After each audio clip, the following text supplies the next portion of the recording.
अस्सलाम वालेकुम स्टूडेंट्स, हमने चैप्टर नंबर 6 स्टार्ट किया हुआ है।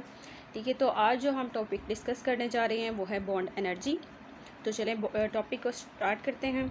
ऐसा है कि टॉपिक जो है वो स्टार्ट करने से पहले आपने जो है वो कुछ बेसिक्स देख लेने हैं। देखिए, जब एक केमिकल रिएक्शन होता है तो उसके दौरान क्या होता है कि बॉन्ड जो है वो ब्रेक भी होते हैं और न्यू बॉन्ड जो है वो फॉर्म भी हो सकते हैं। ठीक है, तो लास्ट लेक्चर में मैंने आपको बताया था कि अगर कोई भी बॉन्ड ब्रेक होता है तो उसके लिए एनर्जी जो है वो चाहिए होती है। ठीक है, यानी कि वहाँ पर एनर्जी जो है वो एब्जॉर्ब होगी। यही कि अगर बॉन्ड जो है वो अगर फॉर्म हो रहा है तो तब क्या होता है कि एनर्जी जो है वो रिलीज़ होती है। ये दो बातें आपने याद रखनी है कि जब भी बॉन्ड बनते हैं तो एनर्जी रिलीज़ होती है, और जब भी बॉन्ड ब्रेक करना हो तो एनर्जी जो है चाहिए होती है, यानी कि एनर्जी वहाँ पर एब्जॉर्ब होती है।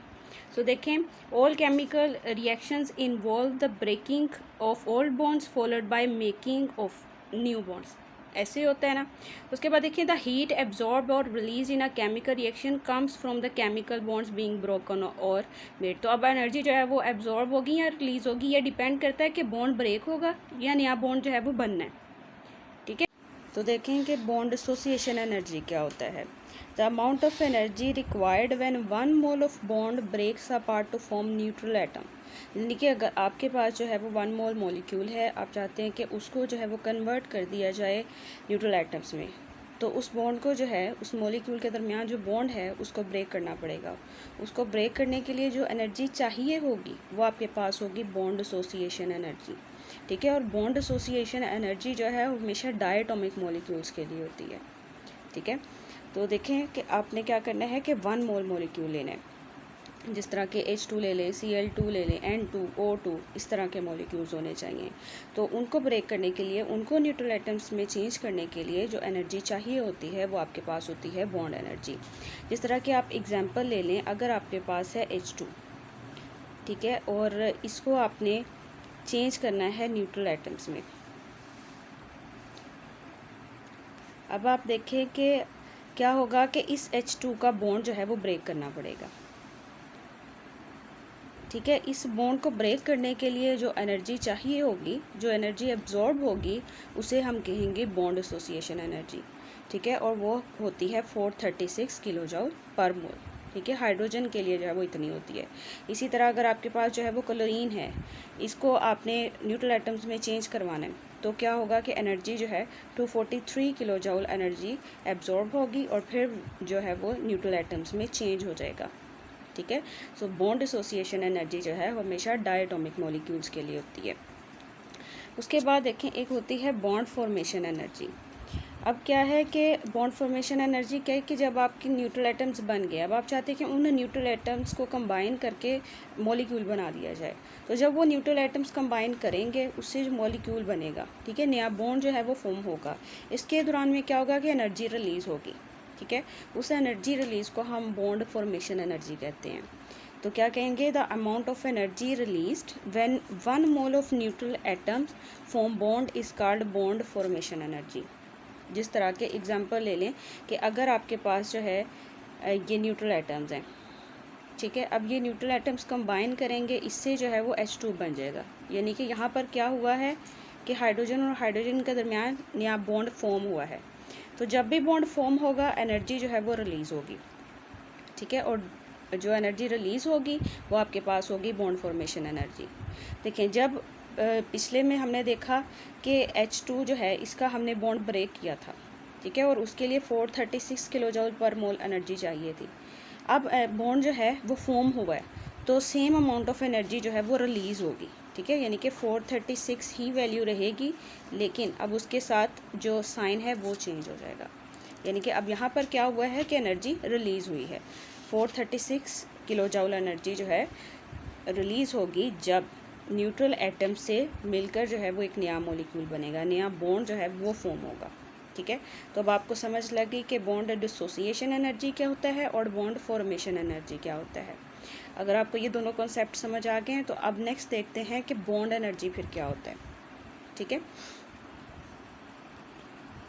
अब आप देखें कि ये जो बॉन्ड एसोसिएशन एनर्जी थी ये सिर्फ हम 1 मोल के लिए बात कर रहे थे, या ये कह लें कि डायटोमिक मॉलिक्यूल के लिए बात कर रहे थे। लेकिन अब कोई ऐसे मॉलिक्यूल आ जाते हैं या कंपाउंड आ जाते हैं जिनमें क्या होगा कि एक से ज़्यादा बॉन्ड जो है वो इन्वॉल्व होंगे, ठीक है। तो उनके लिए जो एनर्जी होती है वो आपके पास बॉन्ड एनर्जी होती है। और इनमें क्या होता है कि हम सिर्फ एवरेज फाइंड कर लेते हैं। इस तरह एग्जांपल लेते हैं, अगर आपके पास देखें CH4 है, मीथेन है, तो अब आप ये देखें कि यहाँ पर कितने बॉन्ड बने हुए हैं, 4 बॉन्ड हैं। ऐसे इस तरह जो है वो 4 बॉन्ड होंगे। अब यहाँ पर कितने बॉन्ड ब्रेक करने पड़ेंगे, एक इनके दरमियान बॉन्ड होगा, ये ब्रेक करना होगा, एक इधर से बॉन्ड ब्रेक करना है, एक ये बॉन्ड और एक ये बॉन्ड ब्रेक करना है, ठीक है। तो इन सब बॉन्ड ब्रेक करने के लिए जो है इन सब की डिफरेंट एनर्जीज होंगी, ठीक है। तो हम फिर क्या करते हैं कि हम इनका जो है वो एवरेज फाइंड कर लेते हैं, ठीक है।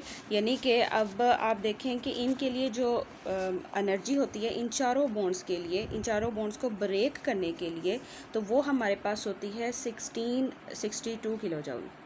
यानी कि इतनी एनर्जी जो है वो चाहिए होती है, इतनी एनर्जी जो है वो एब्जॉर्ब होती है। यानी कि ये कह लें कि हर मतलब बॉन्ड आपने तोड़ना है और इन सब के लिए जो बॉन्ड डिसोसिएशन एनर्जी है वो 1662 किलो जूल है, ठीक है। तो ये आपकी हो गई बॉन्ड एसोसिएशन एनर्जी। लेकिन अगर आप इसका एवरेज फाइंड कर लेते हैं, एवरेज फाइंड करके जो वैल्यू आएगी वो आपके पास होगी बॉन्ड एनर्जी, ठीक है। एवरेज कैसे फाइंड होगा, आप इसको जो है वो 4 से डिवाइड कर दें, ठीक है। 4 बॉन्ड थे ना, जितने नंबर ऑफ बॉन्ड्स हैं उन्हीं से आपने इसको डिवाइड कर देना है। तो आपके पास आंसर आ जाएगा 415, ठीक है। 415.5 किलो जूल आंसर जो है वो आ जाएगा। अब ये जो आंसर आया है ये आपके पास होगा बॉन्ड एनर्जी की वैल्यू, ठीक है। बॉन्ड डिसोसिएशन एनर्जी क्या है, यानी कि वो एनर्जी जो कि बॉन्ड ब्रेक करने के लिए जो है वो चाहिए थी, ठीक है। और वो सब के लिए जो है, सब बॉन्ड्स के लिए जो है वो अलग-अलग होगी, ठीक है। और उन सब को हम सम अप करके एक आंसर बना लेंगे, ठीक है। लेकिन अगर आपने कहना है कि आपने इसका एवरेज फाइंड करना है, एवरेज फाइंड करने के बाद जो वैल्यू आएगी वो आपके पास होगी बॉन्ड एनर्जी, ठीक है। सो ये जो वैल्यू आई है 1662, ये आपकी है बॉन्ड एनर्जी की वैल्यू। और ये 415 जो वैल्यू आई है ये एवरेज है, और ये आपके पास आंसर होगा बॉन्ड एनर्जी का, ठीक है। यानी कि एक से ज़्यादा अगर बॉन्ड की बात आ जाए तब हम वहाँ पर क्या करते हैं कि एवरेज फाइंड कर लेते हैं, और एवरेज फाइंड करने के बाद जो वैल्यू आती है वो आपके पास होती है बॉन्ड एनर्जी की वैल्यू, ठीक है। यहाँ तक क्लियर हो गया। नेक्स्ट बात करते हैं, एक और एग्जांपल डिस्कस कर लेते हैं। देखिए, अगर आपके पास जो है वो आपने हाइड्रोक्लोरिक एसिड यानी कि HCl जो है वो बनाना है। अब आप देखिए वो कैसे बनेगा कि H2 और Cl2 ये दोनों कंबाइन करेंगे और इससे जो है वो 2 मोल HCl बन जाएगा, ठीक है। 2 मोल जो है वो HCl बन जाएगा। अब आपने क्या करना है कि इसके लिए जो है वो बॉन्ड एनर्जी फाइंड करनी है, ठीक है।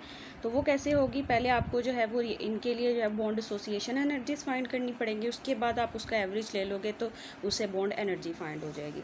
अब आप पहले देखें कि जो H2 है इसकी बॉन्ड एसोसिएशन एनर्जी कितनी होती है, वो आपके पास होती है 436 किलो जूल, ठीक है, पर मोल की बात करनी है। उसके अलावा अगर आप क्लोरीन की बात करें तो उसकी बॉन्ड एसोसिएशन एनर्जी कितनी है, 242 किलो जूल पर मोल होगी, ठीक है, इज इक्वल्स टू। अब आपके पास जो है वो HCl के लिए आपने फाइंड करनी है, तो आप इन दोनों को प्लस कर दोगे, ठीक है। तो इससे क्या होगा कि आपके पास जो है वो एक स्पेसिफिक आंसर आ गया, ये आपके पास आ जाएगा 679, ठीक है। ये आपके पास जो है वो आ गया 2 मोल्स ऑफ HCl के लिए, ठीक है। लेकिन अब आपने क्या करना है कि अगर एक बॉन्ड के लिए फाइंड करनी है तो आप क्या करोगे, इसका जो है वो एवरेज ले लोगे, ठीक है। एवरेज फाइंड करोगे, इससे क्या होगा कि आपके पास जो है आंसर आ जाएगा 339 किलो जूल, ठीक है। तो ये आपने जो है वो पर मोल के लिए फाइंड कर लिया। अब ये देखिए यहाँ पर आपने एवरेज फाइंड किया, एवरेज फाइंड करके आपके पास जो आंसर आएगा ये आपके पास होगी बॉन्ड एनर्जी, ठीक है। तो ये आंसर जो आया है ये बॉन्ड एसोसिएशन एनर्जी हो गई रिएक्टेंट की, और प्रोडक्ट की अगर आपने जो है वो फाइंड करनी है बॉन्ड एनर्जी तो वो आंसर आपके पास आएगा 339 किलो जूल, ठीक है। सो बॉन्ड एनर्जी जो है वो हमेशा एवरेज में ही हम फाइंड करते हैं। तो अब आप देखें कि ये जो वैल्यू आई है ये आपकी थ्योरेटिकल वैल्यू है, ये हमने जो है वो खुद कैलकुलेशंस करके जो है वो फिर बनाई है। लेकिन इसकी जो एक्सपेरिमेंटल वैल्यू है वो होती है 431.5 किलो जूल, पर मोल। अब आप देखें कि थ्योरेटिकल वैल्यू और एक्सपेरिमेंटल वैल्यू में जो है वो डिफरेंस है, ठीक है। तो वो ये डिफरेंस क्यों आया है, क्योंकि देखिए जब आप एक्सपेरिमेंट परफॉर्म करते हैं तो उसके दौरान जो है वो डिफरेंट फैक्टर्स होते हैं, यानी कि उनकी जो है वो इलेक्ट्रॉन एक्टिविटी डिफरेंस जो है मॉलिक्यूल्स के दरमियान वो आ सकता है, या फिर उनकी बॉन्ड स्ट्रेंथ, या फिर साइज़ ऑफ एटम्स, इन सारे फैक्टर्स को भी देखना पड़ता है। तो वो एनर्जी जो है वो उस हिसाब से होती है। जबकि थ्योरेटिकल वैल्यूज़ में आप ऐसा कुछ भी नहीं करते, सिर्फ आप क्या करते हो कि डिसोसिएशन एनर्जी को देखते हुए खुद एक कैलकुलेशन करते हो और खुद एक आंसर बना लेते हो, ठीक है। तो ये डिफरेंस जो है वो इस वजह से आता है। नेक्स्ट देखते हैं। नेक्स्ट है हमारे पास कि इंथाल्पी चेंज क्या होता है, ये कैसे फाइंड किया जाता है। तो देखिए जो आपकी बॉन्ड डिसोसिएशन एनर्जी है, ठीक है, और रिएक्टेंट के लिए और बाद में प्रोडक्ट के लिए जो बॉन्ड एनर्जी है, यानी कि जो एवरेज वैल्यू है, इन दोनों का जो है आप डिफरेंस फाइंड कर लेते हो।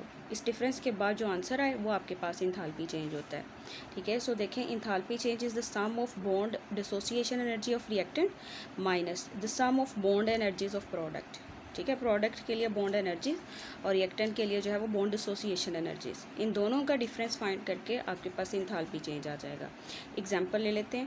देखिए यहाँ पर जो है वो वाटर की फॉर्मेशन हुई है, ठीक है। हाइड्रोजन और ऑक्सीजन जो है वो रिएक्टेंट है, ये रिएक्ट करते हैं और इससे जो है वो प्रोडक्ट बन जाता है, और इस रिएक्शन के लिए हमें चेंज इन इंथाल्पी जो है वो फाइंड करना है। तो इसको हम कैसे फाइंड करेंगे। अब आप ये देखें कि सबसे पहले आप रिएक्टेंट देखें। रिएक्टेंट के लिए जो है वो H2 है, H2 की बॉन्ड एसोसिएशन एनर्जी होती है 436, ठीक है। और जो ऑक्सीजन है उसकी बॉन्ड एसोसिएशन एनर्जी होती है 493.6 किलो जूल, ठीक है। अब आप देखें इक्वेशन में जो हाइड्रोजन है वो 2 मोल है, तो इस वजह से हमें यहाँ पर 2 से मल्टीप्लाई करना है। और उसके बाद प्रोडक्ट वाली साइड पर आ जाएं। प्रोडक्ट वाली साइड पर जो है वो अब OH बॉन्ड होंगे, यानी कि आपका प्रोडक्ट जो है वो वाटर है, ठीक है ना, वाटर है, और वो कितने मोल है, वो 2 मोल है। अब आप देखें कि वाटर जो है इसका स्ट्रक्चर जो है वो कुछ इस तरह होगा, ये हो गया, ठीक है। तो यहाँ पर एक OH बॉन्ड ये है और एक OH बॉन्ड जो है वो ये है। इसी तरह दूसरे मॉलिक्यूल के लिए भी 2 होगा, यानी टोटल जो है वो 4 OH बॉन्ड होंगे। इन चारों के लिए हम क्या करेंगे, एवरेज जो है वो फाइंड कर लेंगे, ठीक है। यानी कि जो OH बॉन्ड है इसकी डिसोसिएशन एनर्जी और होगी, अब सेकंड OH बॉन्ड है इसकी भी डिसोसिएशन एनर्जी होगी। इसी तरह सेकंड मॉलिक्यूल का OH और OH उन सब की जो है, यानी कि यहाँ पर टोटल जो है वो OH बॉन्ड होंगे। इन सब के लिए हम क्या करेंगे कि जो एवरेज है वो फाइंड कर लेंगे, ठीक है। और वो फाइंड करके आपके पास आंसर आता है 460 किलो जूल, ठीक है। तो यहाँ पर आपने एवरेज वैल्यू लिखनी है। अब टोटल बॉन्ड कितने हैं, यहाँ पर 4 बॉन्ड हैं, इस वजह से 4 से आपने इसको मल्टीप्लाई कर देना है। 2 जो है वो यहाँ पर मैंने दिखाए हैं और 2 ही दूसरे मॉलिक्यूल के लिए होंगे, क्योंकि यहाँ पर देखें 2H2O है। तो इस तरह क्या होगा कि आप जो है वो इसकी मतलब कि डेल H जो है वो फाइंड कर लेंगे, जो कि आएगी -474.4 किलो जूल। अब यहाँ पर जो है वो आंसर आपका माइनस में है, यानी कि ये कैसा रिएक्शन है, एक्सोथर्मिक रिएक्शन है, ठीक है। अब एक्सोथर्मिक रिएक्शंस के ऐसे रिएक्शंस होते हैं जिनमें हीट जो है वो रिलीज़ होती है, ठीक है। इसके लिए जो वीडियो जो है वो मैं अपलोड कर चुकी हूँ, वो भी आप ज़रूर जाके देखें कि एक्सोथर्मिक और एंडोथर्मिक रिएक्शंस क्या होते हैं, क्या डिफरेंस इनमें होता है, ठीक है। तो इस तरह जो है वो चेंज इन एंथैल्पी हम फाइंड कर लेते हैं। Variability of bond energy. अब क्या होगा कि बॉन्ड एनर्जी जो है वो सेम नहीं रहती। अगर हम ये कहें कि कोई भी डिफरेंट मॉलिक्यूल्स ले लें तो उसमें ऑक्सीजन और हाइड्रोजन की बॉन्ड एनर्जी सब के लिए सेम होगी, तो ऐसा नहीं है। या फिर कार्बन या कार्बन, इन दोनों की बॉन्ड एनर्जी सब के लिए सेम होगी, तो ऐसा भी पॉसिबल नहीं है, क्योंकि अभी मैंने बताया कि डिफरेंट फैक्टर्स पे बॉन्ड एनर्जी डिपेंड करती है, जिस तरह की आयनाइजेशन एनर्जीज़ हैं, या फिर बॉन्ड स्ट्रेंथ है, या फिर स्ट्रक्चर डिफरेंस हो सकता है, वहाँ पर साइज़ जो है वो एटम का वो डिफरेंट हो सकता है। तो इन सारे फैक्टर्स को देखना पड़ता है बॉन्ड एनर्जी को देखते हुए। सो देखिए, for diatomic molecule the binding energies can be considered accurate.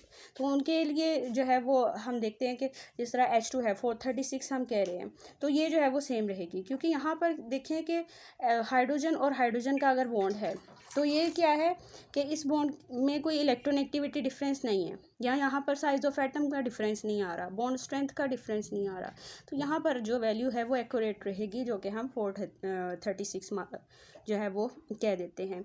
इसी तरह क्लोरीन के लिए भी जो है वो रहेगी, या फिर नाइट्रोजन के लिए या ऑक्सीजन के लिए एक्यूरेट वैल्यूज़ रहेंगी। लेकिन अगर हम बात कर लेते हैं कॉम्प्लेक्स मॉलिक्यूल्स की, तो वहाँ पर हम ये नहीं कह सकते कि बाइंडिंग एनर्जी जो है वो सबके लिए एक्यूरेट होगी, वहाँ पर डिफरेंस आ सकता है।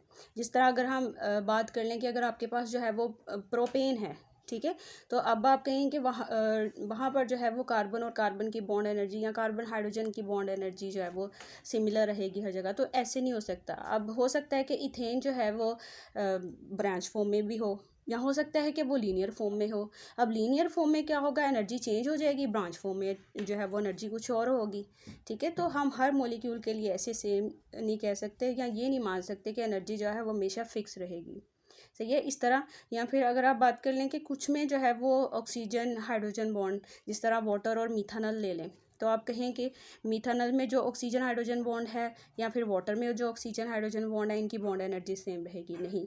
यहाँ पर इलेक्ट्रोनेगेटिविटीज़ का डिफरेंस आ जाएगा, हाइड्रोजन बॉन्डिंग का यहाँ डिफरेंस आ जाता है।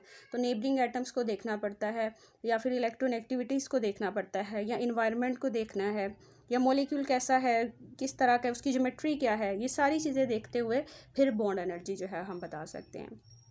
तो ये आज का टॉपिक था। कोई भी क्वेश्चन पूछना हो तो आप पूछ सकते हैं।